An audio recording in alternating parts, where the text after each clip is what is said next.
বাংলাদেশের অনেক ধরনের কুটির পণ্য রয়েছে, যেমন মাটি দিয়ে বানানো হয় থালা, বাটি, হাঁড়ি, পাতিল, হাতি, ঘোড়া, পুতুল, বেড়া, ঝুড়ি, কুলা, চালনি ও মোড়া তৈরির কাজে ব্যবহৃত হয় বাঁশ। বেত দিয়ে বানানো হয় চেয়ার, টেবিল, দোলনা, বই রাখার তাক, ধামা। বস্তা, দড়ি, পাপোশ, শিকা প্রস্তুত করা হয় পাট দিয়ে।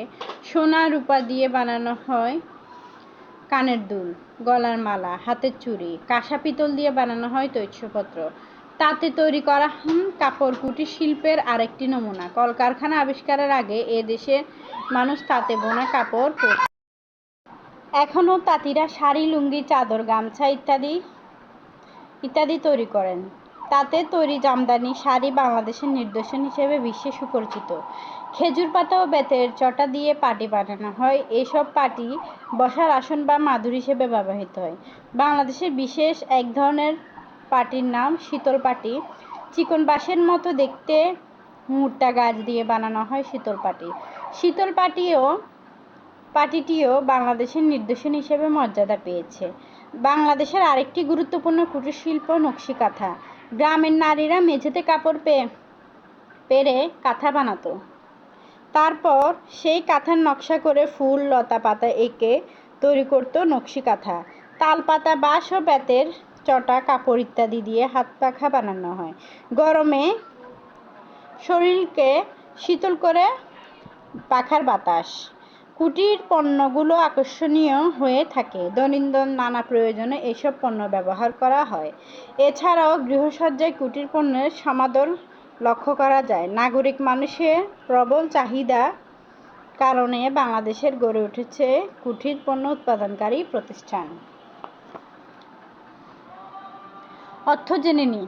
ইবনে বতুতা মরক্কোর একজন ভ্রমণকারী। কুলা, ধান, চাল ইত্যাদির ঝাড়ার ডালা। চটা, বাঁশের পাতলা ফালি। চালুনি, ছাকার কাজে লাগে এমন ছিদ্রযুক্ত পাত্র। তৈজসপত্র, ধাতুর তৈরি থালা বাসন দৈনন্দিন প্রতিদিনের। ধামা, বেতের ঝুড়ি। নিদর্শন, নমুনা, বণিক, ব্যবসায়ী। মোড়া, বাঁশ বা বেত দিয়ে তৈরি বসার নিচু আসন। শতরঞ্জি, হাতে বোনা কার্পেট। সমৃদ্ধ, উন্নত, শুকনো, মিহি। এখন অনুশীলনের শব্দ দিয়ে বাক্য লিখি। কুটির, সমৃদ্ধ, শুকনো, তৈজসপত্র, নিদর্শন, মোড়া, কুলা। এগুলো আমি এখন উত্তর বলবো। কুটির শব্দ দিয়ে বাক্য লিখি। কুটির, বাংলাদেশে অনেক ধরনের কুটির পণ্য রয়েছে। সমৃদ্ধ, বাংলাদেশের কুটির শিল্পে সমৃদ্ধ। শুকনো, মাটির জিনিসপত্র তৈরিতে শুকনো বিষয় খেয়াল রাখতে হয়। তৈজসপত্র, কাঁসা, পিতলে তৈজসপত্র আমার অনেক পছন্দের। নিদর্শন, শীতল পাটি বাংলাদেশের নিদর্শন হিসেবে মর্যাদা পেয়েছে। মোড়া তৈরিতে বাঁশ ব্যবহৃত হয়। কুলা দিয়ে ধান পরিষ্কার করা হয়। শুরু করব 2। প্রশ্নের উত্তর বলিও লিখি। কুটির শিল্প কাকে বলে? বাংলাদেশের বেত, বাঁশ, মাটি ও পাট দিয়ে নানা রকম পণ্য তৈরি হয়। এসব জিনিস দিয়ে তৈরি পণ্য সাধারণত গ্রামের কুটিরে বানানো হয়। কুটিরে তৈরি হয় বলে একে কুটির পণ্য বলা হয়। এসব পণ্যকে শিল্পের মর্যাদা দিয়ে বলা হয় কুটির শিল্প। খ। ইবনে বতুতা কে? তিনি কোন সময়ে বাংলাদেশে ভ্রমণ করতে এসেছেন? ইবনে বতুতা ছিলেন মরক্কোর একজন ভ্রমণকারী। তিনি 14 শতকে বাংলাদেশে ভ্রমণ করতে এসেছিলেন। তার বিবরণে বাংলা সমৃদ্ধ কুটির শিল্পের কথা প্রকাশ পেয়েছে। গ। বাংলাদেশের নিদর্শন হিসেবে মর্যাদা পেয়েছে কোন কোন পণ্য? উত্তর, কুটিরে যেসব পণ্য তৈরি হয় তাকে কুটির শিল্প বলে। জামদানি শাড়ি ও শীতল পাটি বাংলাদেশের অন্যতম কুটির শিল্প। এই জামদানি শাড়ি ও শীতল পাটি বাংলাদেশের নিদর্শন হিসেবে মর্যাদা পেয়েছে। ঘ। নকশি কাঁথা কিভাবে তৈরি করা হয়? নকশি কাঁথা হলো বাংলাদেশের গুরুত্বপূর্ণ কুটির শিল্প। গ্রামের নারীরা মেঝেতে কাপড় পেয়ে কাঁথা বানায়। তারপর সে কাঁথায় ফুল, লতা, পাতা এঁকে নকশি কাঁথা তৈরি করা হয়। কুটির পণ্য কোন কাজে লাগে? দৈনন্দিন নানা প্রয়োজনে কুটির পণ্য কাজে লাগে। মাটির তৈরি থালা, বাটি, হাঁড়ি, পাতিল, তাঁতে তৈরি কাপড়, নকশি কাঁথা, মাদুর ইত্যাদি হলো দৈনন্দিন প্রয়োজনে ব্যবহার্য নানা অনুষঙ্গ। সোনা, রূপা দিয়ে তৈরি কানের দুল, গলার মালা, হাতের চুড়ি ইত্যাদি অলংকার রূপে ব্যবহৃত হয়। তাতে তৈরি কাপড় যেমন শাড়ি, লুঙ্গি, চাদর, গামছা পরিধেয় বস্ত্র হিসেবে ব্যবহার করা হয়। এছাড়াও গৃহসজ্জায় কুটির পণ্যের প্রতি মানুষের প্রবল চাহিদা রয়েছে। চ। আমার বাড়িতে কি কি কুটির পণ্য আছে তার তালিকা তৈরি করি। উত্তর, আমার বাড়িতে নানান রকমের কুটির পণ্য আছে, যেমন 1. মাটি ও কাঁসার তৈরি থালা, 2. শাড়ি, গামছা ও চাদর, 3. মাটির হাঁড়ি, 4. বাঁশের কুড়ি, কুলা, চালুনি, 5. সোনার কানের দুল, গলার মালা, 6. রূপার নূপুর, 7. কাপড়ের হাত পাখা, 8. নকশি কাঁথা ও জামদানি শাড়ি।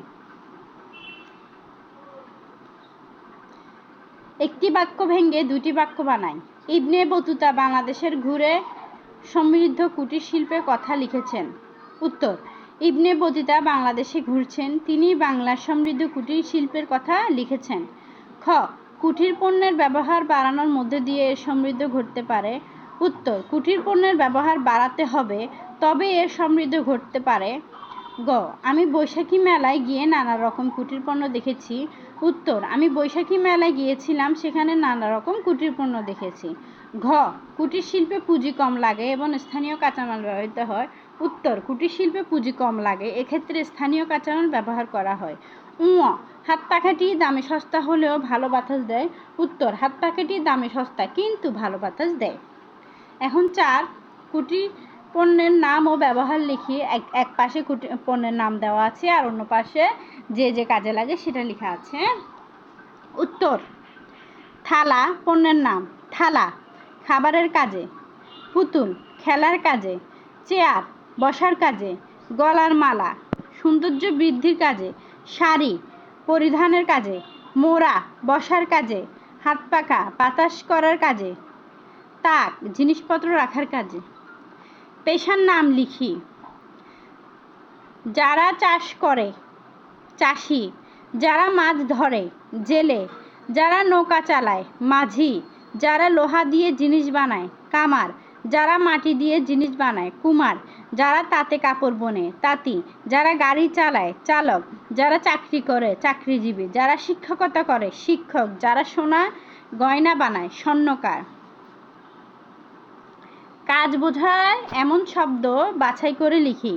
নবীন তার মামা মামির সঙ্গে মেলায় এসেছে, সে মামার হাত ধরে রেখেছে, মেলায় অনেক রকম জিনিস সে দেখতে পাচ্ছে, এগুলো দেখে তার ভালো লাগছে। হঠাৎ মামি বললেন, নবীন নাগরদোলায় চড়বে? নবীন মাথা নাড়িয়ে সায় জানালো। মামা 10 টাকা দিয়ে টিকিট কাটলো। নবীন ভয়ে ভয়ে নাগরদোলায় চড়লো, চরকির মতো ঘুরতে লাগলো নাগরদোলায়। বাছাই করে লিখতে এসেছে, ধরে রেখেছে, দেখতে পাচ্ছে, লাগছে, চড়বে, জানালো, কাটলেন, ঘুরতে লাগলো।